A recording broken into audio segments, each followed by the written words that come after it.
सोमवार की अष्टमी का मतलब आपको इंदौर की कथा में बताया था, जिस दिन शंकर और पार्वती के मिलन का दिवस हो, और केवल एक माता पार्वती के अकेले मिलन का नहीं, 64 योगनियां तक भगवान शंकर से मिलने के लिए आती है। पीला चंदन लगा लेना। कितना लगाना है? बीच वाला जो पत्ता है उस पर पीला चंदन। जब आपको लगे कि मेरा जीवन बहुत कष्टमय है, अब ये रोग, अब ये कष्ट दूर ही नहीं हो रहा, अब ये आए दिन तकलीफ पर तकलीफ बढ़ती जा रही है, आए दिन रोग बीमारी, पैसा घर में बच नहीं रहा, बहुत कष्टमय जीवन है, इसमें लगाओ पीला चंदन बेलपत्री की बीज पत्ती पर। महाराज, और बीज पत्ती पर जब चंदन लग जाए, लगने के बाद में ये दोनों पत्ती पर लाल चंदन लगा लीजिए। इन दोनों पत्ती के बीच में जो डंडी का भाग होता है, आपको कहा था, आपको स्मरण में होगा शायद, हमने जब बेलपत्री की महत्वता बताई थी तो उस बेलपत्री की महत्वता में कहा था ब्रह्मा विष्णु महेश ये तीन हैं, बोला था। बीच में ये बड़ी पत्ती से लेकर जो दो पत्तियां होती हैं, इनके बीच में जो जगह बचती है, इसमें मां पार्वती के 64 योगनियां, मां पार्वती अपनी पूर्ण सिद्धि के साथ में जितनी भी देवी के स्वरूप हैं, वो माता 64 योगनियां देवी के स्वरूप में यहां पर विराजमान होती हैं। दो पत्ती के नीचे से जो डंडी होती है नीचे तक, ये पूरी डंडी में 33 कोटि देवी देवताओं विराजमान होते हैं इस पूरी डंडी के अंदर।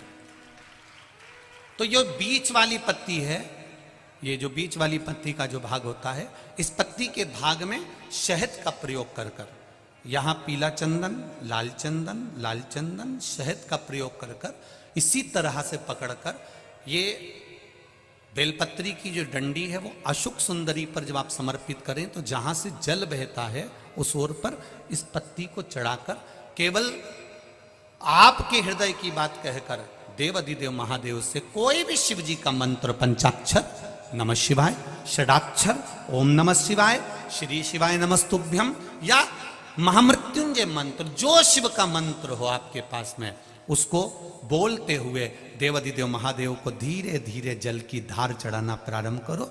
जल की धार जब पूर्ण होने लगे, उसमें थोड़ा जल बचे, तब अशोक सुंदरी पर जो तुमने बेलपत्र चढ़ाई है वहां उस जलधार को चढ़ाए। ये प्रयोग आपको केवल सोमवार की अष्टमी पढ़ने पर ही करना है। कौन से दिन करेंगे? जम के बोलिए जरा।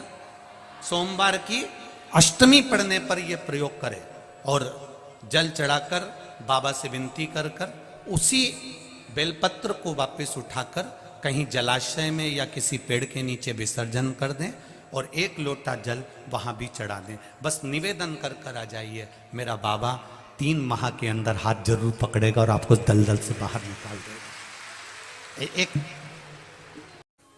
काया के रोग से मुक्त। एक बात और आपसे कहेंगे, उतारिएगा।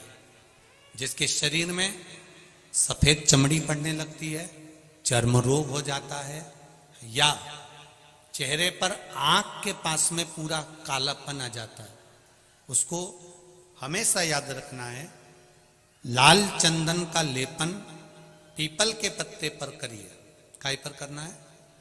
पीपल के पत्ते पर लाल चंदन का लेपन करिए। लेपन कर कर सोमवार की अष्टमी के दिन उसको लेपन कर कर वापिस निकाल कर शंकर भगवान पर उसका धीरे धीरे त्रिपुंड बनाकर लेपन करना प्रारंभ करिए।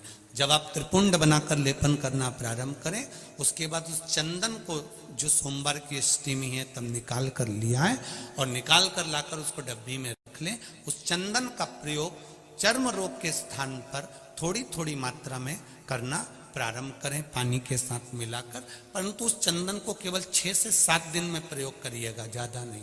धीरे धीरे चमड़ी, परंतु उसको सोमवार की अष्टमी के दिन सिद्ध कर कर बनाना है। उसको सोमवार की अष्टमी के दिन चढ़ाना है श्री शिवाय नमस्तुभ्यम या ओम नमः शिवाय या पंचाक्षर मंत्र या महामृत्युंजय मंत्र, जो आपको आता हो, शिव जी का जो नाम आपको याद हो उसको बोलकर चढ़ा दो। उसको लिया, फिर उसको अपने शरीर पर लगाना प्रारंभ करो। उसका फल आपको 15 दिन के अंदर धीरे धीरे धीरे धीरे प्राप्त होना प्रारंभ हो। लाल चंदन का प्रयोग शिव जी के लिए अवश्य। सोमवार के अष्टमी के दिन अशोक सुंदरी वाली जगह, सबको मालूम है ना अशोक सुंदरी की जगह, अशोक सुंदरी वाली जगह पर 7 हल्दी की बिंदी रख दी जाए। लड़का लड़की जिसका विवाह नहीं हुआ उसका हाथ रख दिया जाए और वही हाथ के छापे पीपल के वृक्ष पर 5 लगा दिए जाएं। महाराज 3 महीने में उसका विवाह पक्का हो जाता है। सोमवार की अष्टमी का इतना भाव है महाराज, सहज नहीं है सोमवार की अष्टमी। शिव और आद्य शक्ति का मिलन है सोमवार की अष्टमी। भगवान शंकर और पार्वती का मिलन। ऐसी कौन सी कामना है जो शिव पूर्ण नहीं करते? बस आपका विश्वास, आप उस पर भरोसा करना तो पूर्ण करना। पूर्ण भरोसा मतलब छोड़ दिया छोड़ दिया। पूर्ण भरोसा मतलब शंकर जी के मंदिर में नारियल नहीं फूटता, फूटता है क्या?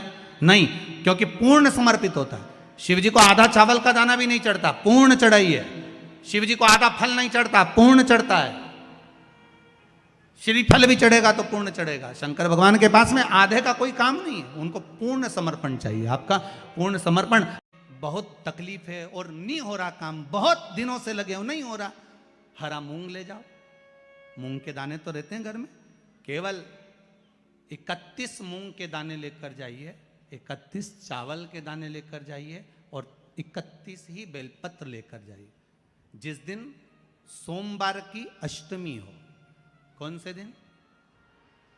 सोमवार की अष्टमी हो, उस दिन शंकर जी के मंदिर में जाओ, 3 चीज लेकर जाओ, मूंग के दाने, चावल, बेलपत्र। चावल जो 31 लेकर गए हो, अपनी कामना कर कर शंकर जी की देहली पर रख दो, चौखट पर, कहीं पर भी एकांत में उसको रख दिया जाए। मूंग के जो दाने लेकर गए हो 31, वो नंदी के पास में, जो नंदी का पांव ऊंचा रहता है उस पांव के पास रख दीजिए। और जो 31 बेलपत्र लेकर गए हो, वो 31 बेलपत्र अशोक सुंदरी वाली जो जगह है, आपको पहले बताया है कथा में, अशोक सुंदरी जी का स्थान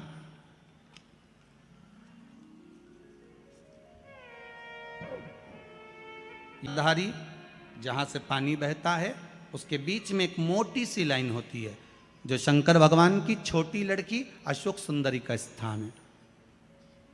शिव जी के 13 बच्चे हैं, 13 बच्चे में सबसे छोटी लड़की अशोक सुंदरी यहीं पर विराजमान होती है, जहां से पानी नीचे गिरता है। प्रत्येक शिवलिंग के सामने एक मोटी सी लाइन होगी, उस मोटी सी जो लाइन है अशोक सुंदरी, वहां पर जो 31 बेलपत्र लेकर गए हो, अपनी कामना कर कर पीला चंदन लाल चंदन लगाकर उस पर समर्पित करते जाओ। उसकी डंडी जहां से पानी बहता है उस ओर होना चाहिए। आप निवेदन कर कर देखो, एक सोमवार की अष्टमी पर कर कर देखना, दूसरी सोमवार की अष्टमी आएगी, अपने आप आपका काम हो गया होगा। बाबा से निवेदन तो करो, क्यों भटक रहे? भोला सब दुख काटो, शिव शंकर जपूं तेरी माला, भोले बाबा जपूं तेरी माला, भोला सब दुख काटो, ओ भोला सब दुख काटो। आप उससे निवेदन करेंगे, प्राप्त होगा। शिव तत्व में जो सुख है वो सुख कहीं नहीं।